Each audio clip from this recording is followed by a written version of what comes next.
хэллээ. Шинэ 7 хоног замралтын өдрүүдээр бол цас маш их хэмжээгээр орсон учраас цас орсны маргааш юу айгу хүүтэн байдаг шүү дээ. Тийм тэгэхээр үзэгчд маань бас хувцас тохируулан гараарай гэж та бүхэндээ зөвлөмөр байна. За өглөөний мэд Улаанбаатар хөтөлбөр үргэлжлэн та бүхэн зочны ярилцлагын болонгараа хүрч байна. Энэ удаагийн манай зочны хойморт маань Англи хэлний академийн захирал Toastmasters Монгол төрийн бас байгууллагын тэргүүн доктор, дэд профессор Загтагийн Ганчмын гихч өнөр дээрсэн маань өглөөний мэд төргийн сайхан амарсан та бас шинэ 7 хоногийн мэд. За гэгээ өглөөний мэд бүгд. Ер нь би таныг сая орж ирэхлээр чи ажиглалаа л да. Шинэ өглөөг маш ирч өвчтэй эхлүүлдэг байх тийм ээ. Өглөөг ер нь хэрхэн эхлүүлдэг вэ? Ялангуяа даваа гарагийн өглөө гэдэг бол бүтэн 7 хоногийнхоо одоо ажил үйлсийн гарааг тавьж байгаа гэсэн үг. Тэгэхээр бид нөгөө эхлэл гараа сайн бол барай сайн гэдэг шиг тийм ээ. Тэгэхээр ажил үйлс амжилтынхаа бараг 50% өглөө хэрхэн өгч байгаатай холбоотой гэсэн үг шүү дээ тийм ээ. Тэгэхээр өглөө бол цоглог эхэлдэг. Би сая таныг танилцуулахдаа маш олон одоо байгууллагуудын нэр хэллээ л дээ. Англи хэлний академийн захирал Toastmasters Монгол төрийн бас байгууллагын тэргүүн гэдэг. Энэ хоёр байгууллагын үйл ажиллагааны талаар үзэгчнээ товчхон мэдээллийг өргөхгүй. Тэгэхээр англи хэлний академи манай бол англи хэлний одоо мэргэжлийн ийм сургалтыг явуулдаг ийм байгууллага юм. Боловсролын байгууллага 2005 онд байгуулагдсан. Тий. Toastmasters Монгол үндэсний байгууллага, төрийн бас байгууллага гэдэг нь Toastmasters олон улсын байгууллага гэж байдаг. Энэ нь 1924 онд байгуулагдсан 90 гаруй жилийн түүхтэй энэ боловсролын ашгийн бус ийм төрийн бас байгууллага юм байна. Үндсэндээ гишүүдийн манлайллын болон харилцааны чадварыг сайжруулах үндсэн гол зорилготой дэлхийн одоо 140 хэдэн орнд өрн гэсэн юм клубүүдийн үйл ажиллагаа явуулдаг. Тэгэхээр энэ хоёр байгууллага маань хоёулаа бас хоорондоо сашгүй холбоотой юм л да. Монголчуудын маань хувьд англи хэл амжилттай сайн сурах гол зорилго байдаг бол тэрийг одоо амьдрал дээр, дадлага дээр сайн практик хийхэд тус болдог ийм бас төрийн бас байгууллага аамаа. Хэл сурах гэдэг зүйл ялцгүй нийгэм маань өөрөө шаарддаг болчлоо. Тэгээ яг бидний амьдарч байгаа энэ эрен үед бол хэл англи хэл, ялангуяа англи хэл гэдэг зүйлийг бол сурах залуучуудын тоо маш ихээр нэмэгдэж байгаа.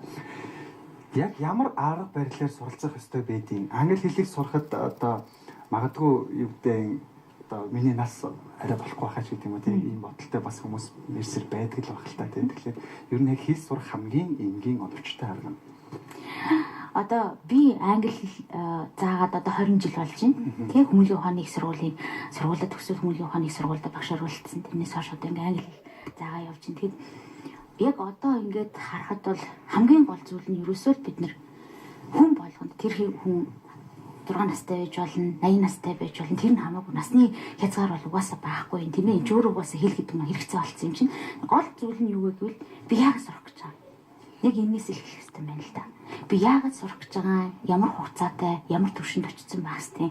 Би чинь Австралийн засгийн газар, Австрали Монголын засгийн газрын тэтгэлэг аваад гэр бүлээрээ би 3 жилийн дараа Австралийн жишээ их сургууль би сурж ийна гэдэг тэр зорилгыг өмнө тавьсан бол тэрнийхээ төлөө би яаж гэдгээ одоо яагаад гэдгээ би мэдчихсэн чи одоо би яаж гэдгээ тодруулах хэрэгтэй. Тэгэхээр би өөрөө ямар төрлийн суралцагч вэ, тийм ээ? Би одоо миний ярианы чадвар сайн биш, би бичгийн чадвар дэжгүй дөрмийн мэдлэг бас гайгүй. Гэхдээ өөрийгөө илэрхийлэхээр гаргаж чадахгүй байна. Тэгвэл би яах ёстой юм бэ ч гэдэм үү те.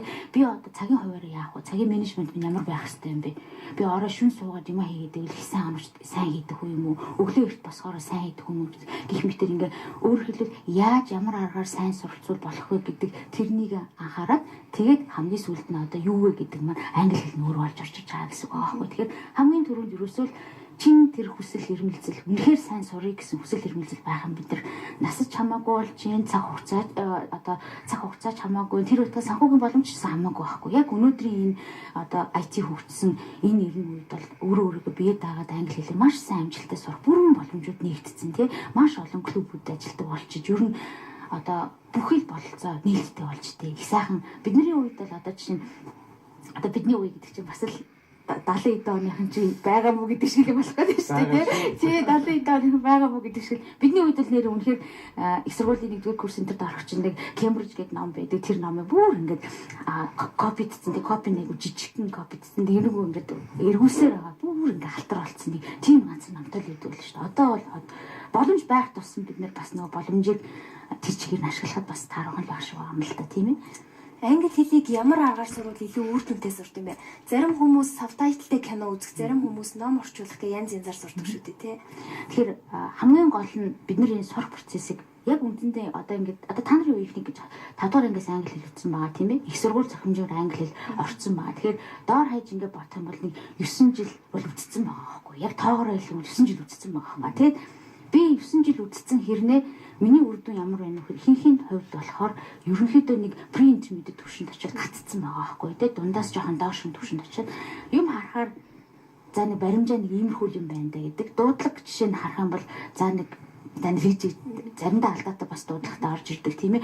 Тэгэл яг өөрийгөө ингээ гараа хүмүүст өөрснийгөө илэрхийлээд ажлынхаа ажлаа танилцуулаад өөрийнхөө юм ажиллагчтай ингээд ярилцсанаа гэхээр бас нэг дутагдaltaй орж ирээ. Тэнийг газар ингээд зогсож байгаа байхгүй. Тэгэхээр энийг яах ёстой вэ гэхээр хамгийн гол нь ерөөсөө сонирхлоо дагуул хамгийн зөв байгаа даа.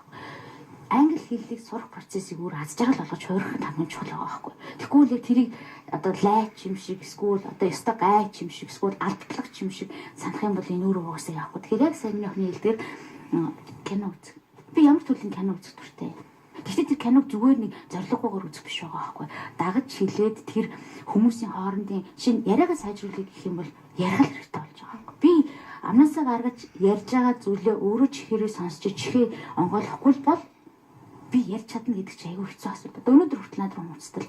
Гэхдээ би ярианы сургалтанд сурах гэсэн юм. Ярианы сургалтыг эргээд бодоод үзэхээр үгийн запас байхгүй болохгүй болчих.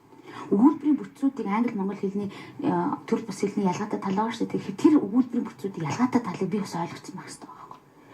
Дөрмийн мэдлэг гэхээр дөрмийн мэдлэг гэдэг чинь одоо дасгалын ном хараад тэрийг яах нь хуульж үчээд байх гэсэн яг хэрэглээ байгаа даа байхгүй. Окей. Тэ? Би жишээ нь 20 жил англи хэл зааж байна. Гэхэд монгол хүн хэлэхээр чи байна гэж орж ирэнгүүт монголчууд бид нар юу гэж ойлгодог вэ? Окей. Present continuous хэлэх юм байна тий. Окей, I'm teaching for 20 years гэж орж ирэх гээд байгаа байхгүй. Гэтэл англи хэлэнд өөрөө урт хугацаа зааж өгсөн тохиолдолд хэр удаан үргэлжилж байгаа вэ? Present perfect continuous цаг орж ирнэ тий. I've been teaching English for 20 years. Тэгвэл тэрнийг нэг цаг ойлгоцсон бол өнгөрсөн цаг руу орж ирэнгүүт past perfect continuous цаг дээр өнгөрсөн жил би 2015 он 19 жил англи хэл зааж исэн гэж орж ирэх юм бол I've been teaching English for 19 years гэдэг юм. Ирээдүйд цаг руу орж ирэнгүүт тэр маань үйлдэл ороод ирж байгаа байхгүй. Гэх мэтээр ингээд 24 цаг байдаг ч гэсэн 24 цаг маань яс юм ингээд цөөхөө одоо тодорхой нэг цаг бид хэд сая present perfect continuous цагийг ярьлаа гэхэд тэр чинь яах нь өнгөрсөн цаг руу ирээдүйд цаг руу оруулчихад угаасаа энэ нөгөө тооны онц шиг ингээ үржигдээд бараг хэрэглээ нүдэнд давтагдаад явчихж байгаа гэсэн үг байгаа байхгүй тий. Тэгэхээр ийм нарийн ширээ юмнууд нь гарч ирэхтэй байх нь зүгээр хамгийн түрүүнд эхлэн суралцагчдын хувьд бол ердөө л энэ хэлэнд дурлах хэрэгтэй, энэ хэлэнд хайр зарлах хэрэгтэй. Тэг үнэхээр ганцхан одоо нэг үг өнөөдөр би цээжлээ тэр үг чинь дараа нь телевизээр нэг кино үзэж байхад гарахад тэр чинь өөрөө баяр баясгал болоод улам хямдд сурах гэдэг тэр нөгөө нэг одоо ихтгэл найдварыг улам төрүүлж өгдөг байхгүй. Тэгээд тэрэндээ л онцлог байгаа. Тэгэхээр эхлээд дуртай болох тэр байдлыг бий болгох хэрэгтэй болоод байгаа. Орчныг бүрдүүлэх хэрэгтэй юм ч тийм үү тийм. Сонголтууд бол маш их байна тийм. Гол нь яаж өөртөө одоо хамгийн боломжит хэлбэрээр сурах уу гэдэг л асуудал хамгийн чухал байна.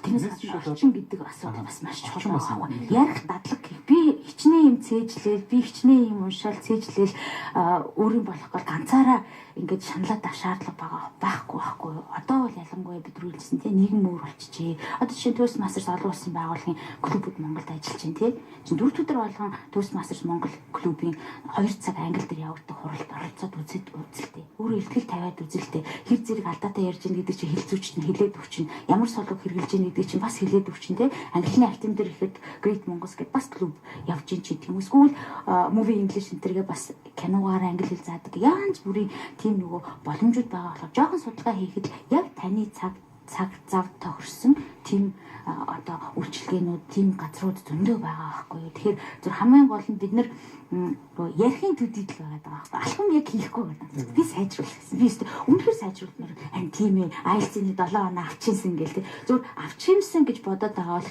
яг үйлдэл дээр та амаараа бол ер нь бол одоо 9 оноотой явж байгаа шүү дээ тийм ээ. Гэтэл одоо энийг яах ёстой вэ гэхээр яг хэрэгжүүлэхдээ тэрний төлөө хөөцөлдөх хэрэгтэй болчиход байна гэсэн байгаа байхгүй тийм. Яг одоо яг та магадгүй таны ярилцлагыг сонсоод за би яг эндээс эхлэх ёстой юм байна. гэдэг тийм нэг шийдэлд хүрсэн байлаа нэг хүн тийм. Нэг шат ахихын тулд хамгийн одоо ихний зорилго нь юу байх хэвээр. Мэдээж IELTS-ийн 7-оос 9 оноо аавна гэдэг бол алсуурда хийгдэх зүйл шүү дээ. Тийм юм гэдэг бол угаасаа багаас эхлэж байна тийм. Тэгэхээр зорилго маань өөрөө одоо жишээ нь үсэглээ гэхэд чинь бид нар одоо тэр дээр таазруу бол үсэрч чадахгүй шүү дээ. Гэхдээ нэг тодорхой хэмжээний юм дээшлэх хэрэгтэй гэсэн үг байхгүй тийм. Тэгэхээр би 6 сарын дотор за жишээ нь IELTS-ийн онооны 0.5 оноо бүх дөрвөн одоо скил чадвараараа сайжруулъя гэж бодвол 6 сар ойролцоогоор нэг дунджаар бол 6 сар шаардлагатай гэж үздэг байхгүй юу.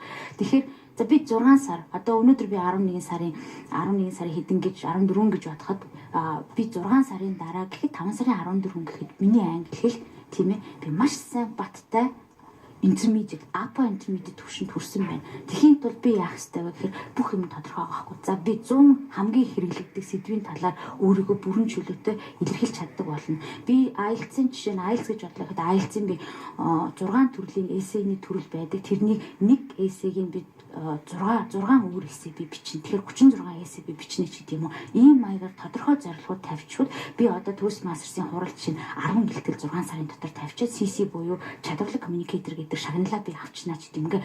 Нөгөө юм нь тоогоор илэрхийлэгдсэн бодтой үр дүнгээ тавьчих юм бол аяндаа тэр чинь ингээл нөгөө ахиц дэвшлээ хараад тиглээ явчих болдог байна. Тэгэхээр хүссэн үсээгүй нөгөө хөдөлмөр гаргаад зарцуулаад өөрөө цаг гаргаад байгаа юм чинь тэр чинь ингээд аяндаа нөгөө үр дүнгээ өгөөд эхлэн. Тэгээд дараагийн 6 сараа товлоо явчих хэвээр. Магадгүй хэрэгтэй гэж бодох юм бол одоо мэрэгжлийн жишээ нь сайн зөвлөгч багш авдаг юм уу эсвэл найз нөхдөйгөө хамтраа бие бинийгээ урамшуул бацаа тавьж болно шүү дээ. Юу яа болно шүү дээ.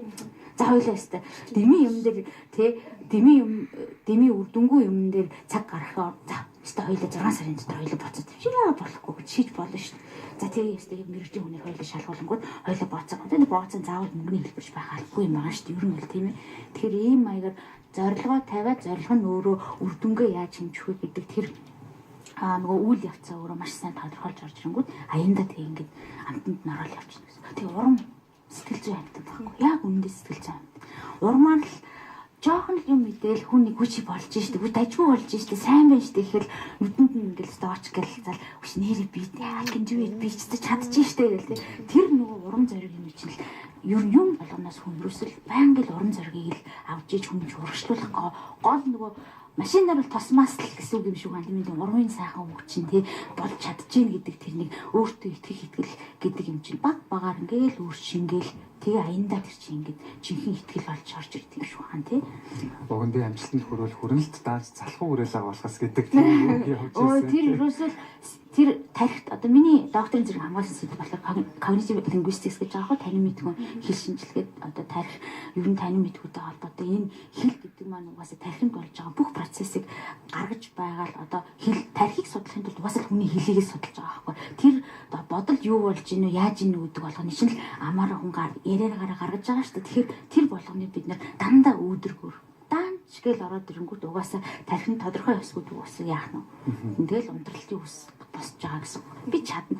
Би одоо жишээ нь maybe гэдэг үг. Эсвэл no trying гэл I'm trying to improve my English гэл би хичээж байна. Тэг хичээж байгаа хүн хизээч одоо жишээ нь би энэ хаалгыг онгойлох гэж байгааг бол хаалгыг онгойлох гэж дэрэгдэн зогсож ингээл байгаа даа гэсэн үг байгаа байхгүй. Гэтэл би онгойлох нэн гэл нэн гэдэг тэр үгийн төгсгөл чинь хүртэл өөрөө тэр хүний шийдэл хүргэдэг алхамд өргөжлүүлдэг зүйл болоод байгаа байхгүй. Тэр өөрөөсөө бидний сэтгэлгээ тархинд энэ сэтгэл зүйн асуудлын тархины үйл ажиллагаа бүх зүйл чинь ингээд дандаа сайн сайхан юм бодож явдаг хүн бол дандаа сайн сайхан юм ярьж идэг шүү дээ тийм ээ. Тэгэхээр энэ олон хүчин зүйлүүд угаасаа хавсарч орж ижил амжилтыг дагуулдаг юм байл л дээ. Англи хэлийг богино хугацаанд яаж үр дүнтэй сурах вэ? Яавал үр дүнтэй сурах вэ? Хамгийн богино хугацаанд хамгийн зөв цагт яаж англи хэлээ сайжруулах вэ гэдэг юм уу бас нэг тэгж орж иж байна тий. Тэгэхээр би шавнараас та нар англиар зүтэлж үзсэн үү? Англиар ярьж ийн гэж зүтэлж үзсэн. Үзээгүй юм байна.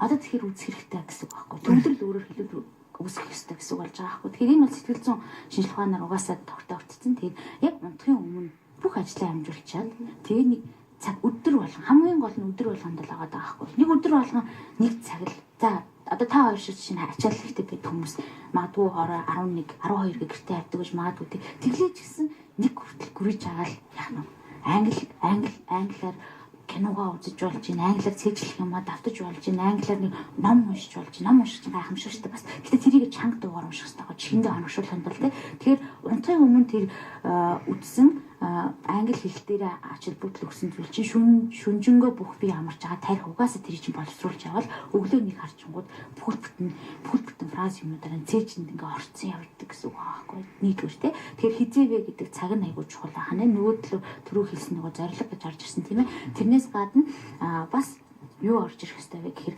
нөгөө англи монгол хэл ялангуяа насан туршидын хувьд бол англи монгол хэл чинь өөрөө төрөл бус хэл учраас англиар сэтгэдэг болох хэрэгтэй байгаа байхгүй юу? Орчуулга явагдаад байгаа байхгүй юу? Би одоо энд ингээд нэвтрүүлэх ярьслаг өгч байна гэхээр би одоо ярьслаг өгж байна тийм юм тэгэл ингээд яг монголоор орж иж орчуулж явах гэдэг. Гэтэл англиар сэтгэдэг болгож тархиа тэгж хөгжүүлэх хэрэгтэй болоод англиар боддог болох хэрэгтэй байгаа. Тэхийн тулд сайн унших хэрэгтэй байна. Сайн одоо кино гэж бодож байдлыг би болгосон юм байгаа шүү дээ. Тэр давтаж өөртөө их нийлжинд ярих хэрэгтэй. Тэгээ буцаад нөгөө тогтоосон зүйлээ бусадтай хуваалцдаг.